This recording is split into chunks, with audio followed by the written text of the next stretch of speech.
Hello बच्चों। आपका हमारे यूट्यूब चैनल दीपक सर क्लासेस में स्वागत है। बच्चों, आज की क्लास से हम चैप्टर 5 मतलब अर्थमेटिक प्रोग्रेशन स्टार्ट करने जा रहे हैं। मतलब शॉर्ट में हम एपीवी कहते हैं। ठीक है, तो ये उसकी सबसे पहले इंट्रोडक्शन वीडियो है। ठीक है, मैं किसी भी चैप्टर को स्टार्ट कराता हूँ तो सबसे पहले उसका इंट्रोडक्शन देता हूँ। आपको पता होगा इंट्रोडक्शन में जो चैप्टर के बेसिक्स होते हैं, बेसिक्स इन द सेंस जो फॉर्मूले वगैरह हो गए, वो सब डिस्कस करते हैं। समझ में आया? तो सुनो, एपी मैं शॉर्ट में से एपी भी कह देता हूँ, अर्थमेटिक प्रोग्रेशन को शॉर्ट में एपी। ठीक है, देखो एक चीज चलो समझो। मैंने ये लिखा,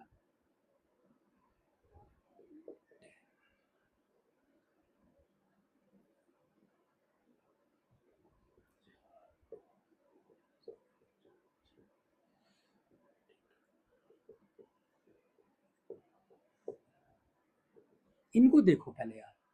अब इनको जब आप थोड़ा सा देखोगे और समझोगे तो आपको कुछ समझ में आ रहा होगा। क्या समझ में आ रहा होगा? पहले वाले को देख रहे होगे तो आपको दिख रहा होगा हर बार जो डिफरेंस है वो 2 का है। ये भी दिख रहा है ना? ठीक है, अब यहाँ पर देखो, यहाँ पर आपको समझ में आ रहा होगा ये 2 का स्क्वायर है, ये 3 का स्क्वायर है, 4 का स्क्वायर है, ये 5 का स्क्वायर है। ठीक है, लेकिन क्या यहाँ डिफरेंस इक्वल है? नहीं है। इक्वल तो डिफरेंस नहीं है, क्योंकि 16 माइनस 9 कम करोगे ना 7 बचेगा। समझ रहे हो? यहाँ डिफरेंस 5 है, यहाँ 7 है, तो डिफरेंस तो इक्वल नहीं है। बट हाँ, ये कहीं ना कहीं मतलब स्क्वायर, मतलब लाइन से स्क्वायर से है, मतलब समझ रहे हो? या आगे 1 भी लिख लूँ। ठीक है, तो ये हमारा मतलब 1 का स्क्वायर, 2 का स्क्वायर, ये 3 का स्क्वायर, इस तरीके से इसे देख रहे होगे तो एक चीज समझ में आ रही होगी कि ये हमारे क्या है, ऑड नंबर है ना? क्या इनका डिफरेंस इक्वल है? हाँ, इनका डिफरेंस हर बार इक्वल आ रहा है, मतलब इनके बीच का जो डिफरेंस है हर बार सेम आ रहा है। तो सुनो, एपी क्या होती है पहले ये समझना। अगर अच्छा सुनो, अगर डिफरेंस हर बार इक्वल है तो हम उसे क्या कहते हैं? एपी कहते हैं। इसमें से ना, जैसे मैंने 2, 4, 6, 8, 10 और मान लो यहाँ 100 हुआ, सपोज इसको तो हम पहली टर्म बोलते हैं। पहली टर्म को A1 या ए से डिनोट करते हैं। ये हमारी पहली टर्म, मतलब इनको टर्म्स कहते हैं। पहली टर्म, दूसरी टर्म, तीसरी टर्म। तो ये दूसरी टर्म है तो A2, ये तीसरी टर्म है तो A3। ठीक है, अब मुझे मान लो ये मुझे नहीं पता ये कौन सी टर्म होगी। चलो ये तो छोटी लिख दी है, मान लेता हूँ, मैं लिख देता हूँ 1 2 3 4 5 6। ये कोई नंबर है मतलब। ठीक है, ठीक है, अब मुझे नहीं पता ये कौन सी टर्म होगी। जैसे ये पहली टर्म है, ये दूसरी है, तीसरी है, मुझे नहीं पता ये कौन सी है, तो मैं इसको कह देता हूँ लास्ट टर्म है। ठीक, या ए एन भी कह देते हैं। जैसे आपने यहाँ पे दूसरी टर्म को A2 लिखा, तीसरी टर्म को A3 लिखा, फोर टर्म को A4 लिखा, तो वैसे ही ए एन है, मतलब nth टर्म है। ठीक है, अच्छा, यानी एपी के लिए कंडीशन क्या है? एपी के लिए कंडीशन ये है कि इनका डिफरेंस हर बार सेम होना चाहिए। अब उसी डिफरेंस को हम कहते हैं कॉमन डिफरेंस। ये जो डिफरेंस हर बार सेम आ रहा है ना, हर बार कॉमन आ रहा है, इसलिए हम इसे कहते हैं कॉमन डिफरेंस। कॉमन डिफरेंस निकालने का तरीका ये होता है, ठीक है, आगे वाली टर्म में से जस्ट पिछली वाली टर्म सब्ट्रैक्ट कर दो। यानी A2 माइनस A1 से निकाल सकते हो आप, या किसी से भी निकाल लो। 1 2 3 4 5 है, मैं चाहूँ तो A5 माइनस A4 से भी निकाल सकता हूँ। समझ में आया? तो देखो सेम आ रहा है, तो इनके बीच का जो डिफरेंस होता है, अगर ये AP में है तो उसे D से डिनोट करते हैं, यानी कॉमन डिफरेंस। ठीक है, अच्छा, इससे पहले एक चीज़ और समझाऊँ। तो सर ये तो डिफरेंस ठीक है, इक्वल आ रहा था, यहाँ तो डिफरेंस इक्वल नहीं है, तो क्या ये AP में नहीं है? जी नहीं, मतलब जी हाँ, ठीक है, ये AP में नहीं है। तो फिर ये AP में नहीं है तो किस में है? क्योंकि ये एक टाइप का सीक्वेंस कहलाता है, क्योंकि यहाँ पे एक डेफिनाइट पैटर्न बन रहा है ना। जब भी कोई एक डेफिनाइट पैटर्न बनता है ना तो उसे हम कहते हैं सीक्वेंस। तो ये एक टाइप का सीक्वेंस है। ठीक है, ये अभी आपके सिलेबस में नहीं है, इतना मैं डेप्थ में नहीं बताऊंगा, तो सीधी सी बात ना समझो, जब कोई एक डेफिनेट पैटर्न बनता है तो उसे सीक्वेंस कहते हैं, और अगर डिफरेंस हर बार सेम आता है तो हम उसे एपी में कहते हैं।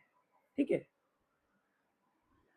अच्छा सुनो, कोई आपसे मान लो, अब सपोज करो, सुनो, उसने कह दिया ये एपी यहाँ से स्टार्ट हो रही है, यहाँ खत्म हो रही है, तो इसके बीच में टर्म कितनी है, टर्म का मतलब ऐसे पहली टर्म, दूसरी टर्म, तीसरी टर्म, चौथी टर्म, तो ऐसे टोटल टर्म कितनी है, समझ में आ रहा है, यानी नंबर ऑफ टर्म्स कितनी है इनके बीच में। तो उसी चीज के लिए एक फॉर्मूला बनाया गया, A N equal to A plus N minus one D. ये फॉर्मूला याद रखना, ये nth टर्म निकालने के लिए है।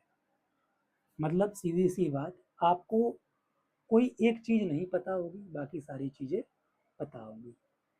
जैसे इसी क्वेश्चन के लिए हम बात करें तो सुनो, ए एन हमने कहा था लास्ट टर्म भी होती है हमारी, तो ए एन की जगह मैं लिख लेता हूँ 1 2 3 4 5 6।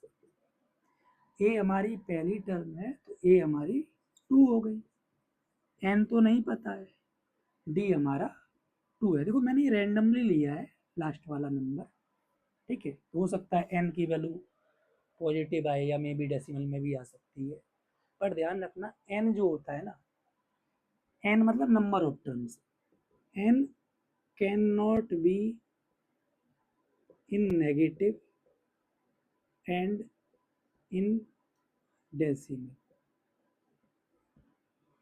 एन मतलब number of terms, number of terms कभी नेगेटिव नहीं होती। कभी आपने सुना है -10 टर्म्स, कभी सुना है आपने? ये तो 10 टर्म, जैसे मैं कह दूँ first term, second term, third term, fourth term, कभी ऐसा थोड़ा नहीं कहते हैं कि माइनस, मतलब माइनस की 10 टर्म या 2.5 टर्म। तो सीधी सी बात, एन की वैल्यू कभी भी नेगेटिव और डेसिमल में नहीं हो सकती है, बाकी ए डी ये सब डेसिमल या नेगेटिव हो सकती है। ठीक है, सॉल्व करते हैं। 2 इधर आएगा तो 1 2 3 4 5 4 हो जाएगा माइनस, ठीक है। 2 मल्टीप्लाई में है तो इधर 2 हमारा डिवाइड में जाएगा। समझ में आ रहा है? इसे 2 से कट कर देते हैं, जब 2 से कट करोगे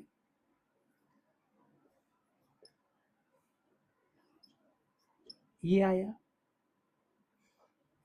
n माइनस 1, इसे मैं इधर सोल्व करता हूँ, ये -1 उधर चला जाएगा तो +1 हो जाएगा, यानी 61728 हो जाएगा n की वैल्यू। यानी क्या, यानी सुनो, इसके बीच में इतनी टर्म्स होंगी, समझ में आया? यानी टोटल नंबर ऑफ टर्म्स हमारी इतनी ही होंगी। ये मैंने रैंडमली लिया है समझाने के लिए आपको, बुक से नहीं है। समझ में आ गया? तो ठीक है, ये फॉर्मूला आप याद रखना, काफी काम आएगा। अच्छा चलो और चीजें समझते हैं। ठीक है,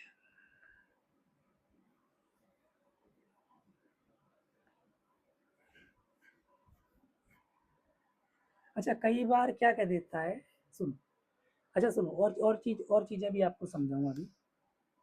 जैसे मैं A3 इसमें रखूँ, एन की, जैसे A N equal to A plus N minus 1 D है, A3 रखूँ एन की जगह, 3 माइनस 1 डी, तो 3 माइनस 1 2 डी, तो हमारा A3 क्या हो गया, ए प्लस 2 डी हो गया।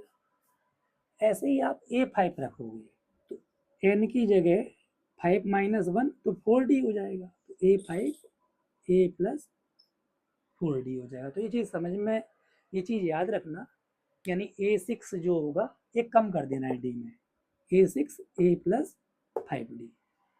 ठीक है, समझ में आया?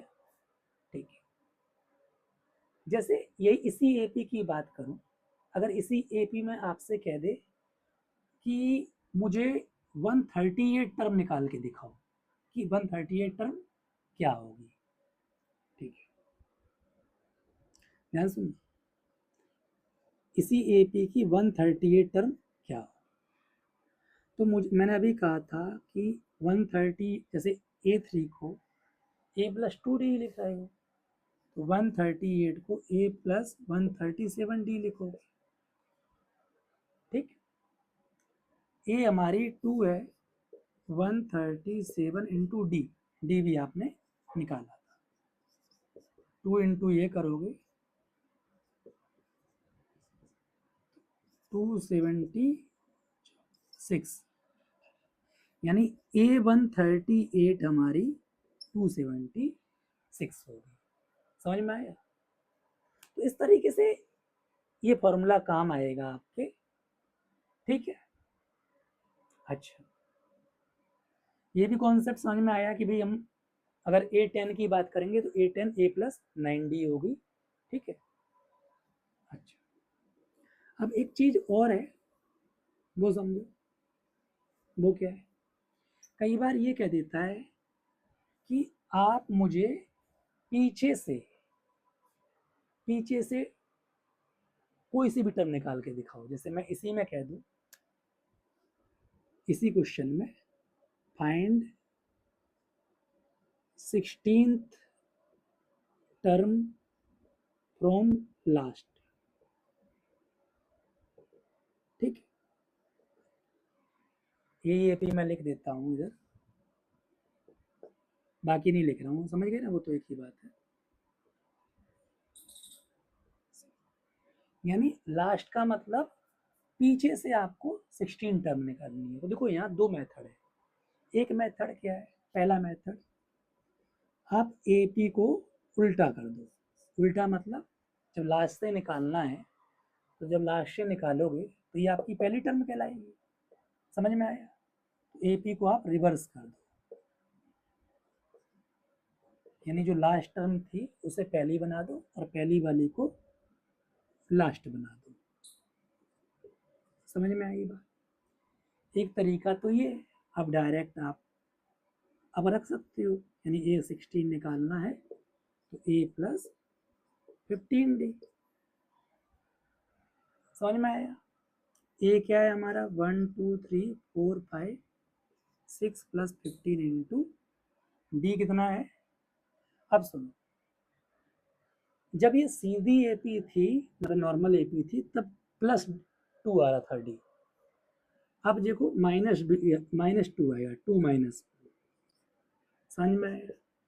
तो आप इसे सॉल्व कर लोगे और लिख लोगे। ठीक है, यानी समझ में आ गई होगी कि अगर लास्ट से निकालनी है तो AP को रिवर्स कर देना है। जो लास्ट टर्म है वो पहली टर्म हो जाएगी और पहली टर्म लास्ट टर्म हो जाएगी। ठीक है, अच्छा, दूसरा मेथड क्या कहता है। दूसरा मेथड में आपको AP रिवर्स करने की जरूरत नहीं है। आप डायरेक्ट एक फॉर्मूला याद रखो। क्या, यही फॉर्मूला है, चेंज बस इतना करना है, जहां आप ए लिखते हो वहां आपको L लिख देना है, और जो जहां आप D लिखते हो वहां -D लिख देना है। समझ में आया। यानी सेम फॉर्मूला है, जो पहली टर्म है AP को उल्टा भी नहीं करना है, ऐसे ही AP रहने दो, A की जगह L लिख दो, और यहाँ पर हमारा D2 आ रहा है तो यहाँ पे आप -2 लिख दोगे।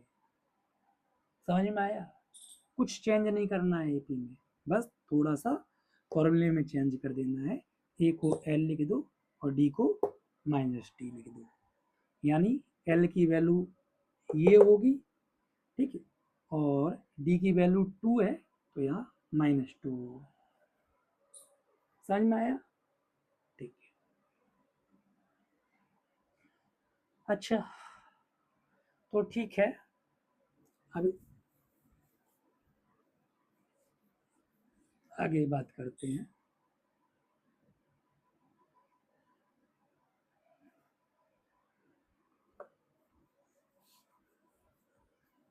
अब देखो क्या होता है,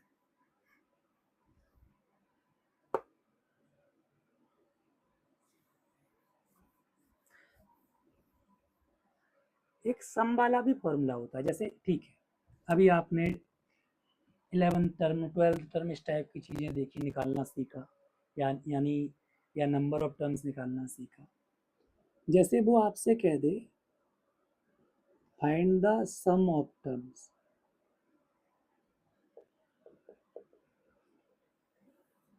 सम ऑफ टर्म्स का मतलब जैसे ये तो चलो ठीक है 6,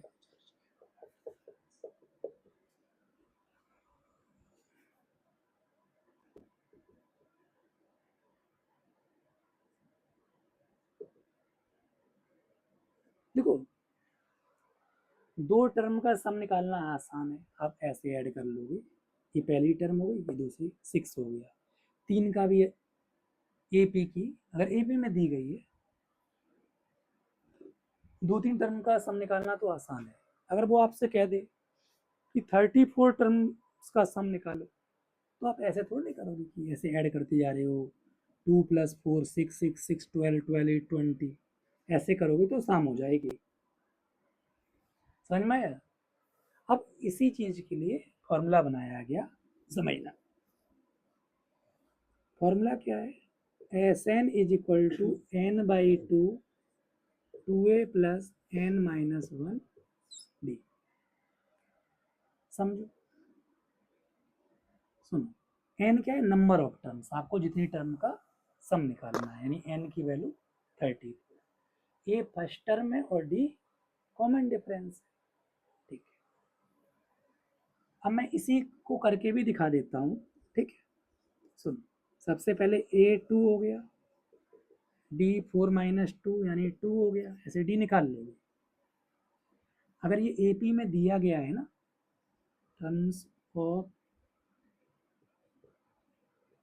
तो आप कहीं से भी डी निकाल सकते हो, मतलब किसी भी पिछले टर्म में से, किसी भी मतलब किसी भी आगे वाली टर्म में से जस्ट पिछली वाली टर्म सब्ट्रैक्ट कर दोगे। ऐसा जरूरी नहीं है कि A2 माइनस A1 ही करना है, आप A5 माइनस A4 भी कर सकते हो, ठीक है। अच्छा, डी भी निकाल लिया और यहाँ पे n जो है वो 34 है, ठीक है। अब इस फॉर्मूले में रखते हैं, सम निकालना है कितनी टर्म का? 34 का, तो n की जगह 34 रख दो, ठीक है। 2 इंटू ए मतलब 2, n माइनस 1 मतलब 34 माइनस 1, डी कितना है? डी भी 2 है, ठीक है। ये स्क्वायर ब्रैकेट लगाना, अंदर ये वाला लगाना। समझ में आ रहा है कि नहीं आ रहा है? इससे ये कट कर दिया, 17 आया। सुनो, बोर्ड मास के अकॉर्डिंग टू टू जा 4 हो गया, पहले ब्रैकेट सॉल्व होगा तो ये 33 बचेगा, 33 इंटू 2, ये 66 हो जाएगा। 17 इंटू 66 प्लस 4 70, ये आपका 1190 आ जाएगा। समझ में आया? यानी 34 टर्म्स का सम कितना होगा? 1190। समझ में आ गया कैसे करना है? यानी जो भी एपी दी जाएगी वहां से ए डी और एन लिख लेना और फिर फॉर्मूले में रख देना। अच्छा, एक और फॉर्मूला है इसमें, सुनो, एक और फॉर्मूला है। उस फॉर्मूले में क्या चेंज है? उस फॉर्मूले में बस इतना चेंज है कि जब आपको लास्ट टर्म दी गई हो ना, तभी इस फॉर्मूले को आप यूज करोगे, ठीक है। जैसे मैं क्वेश्चन बना लूँ अपनी मर्जी से,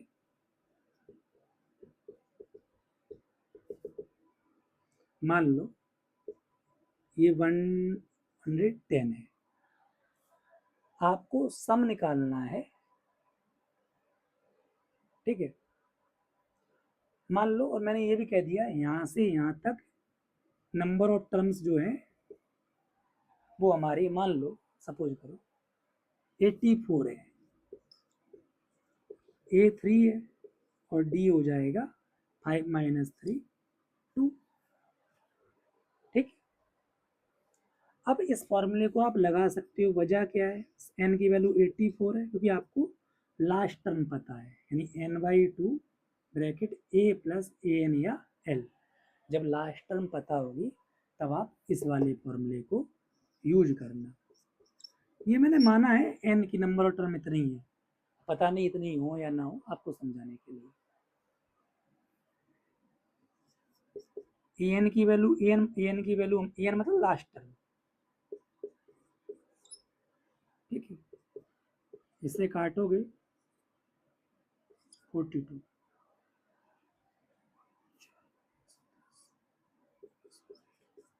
इसको मल्टीप्लाई कर लोगे, जो भी वैल्यू आएगी वही हमारी 84 टर्म्स का सम होगा। समझ में आया? ठीक है।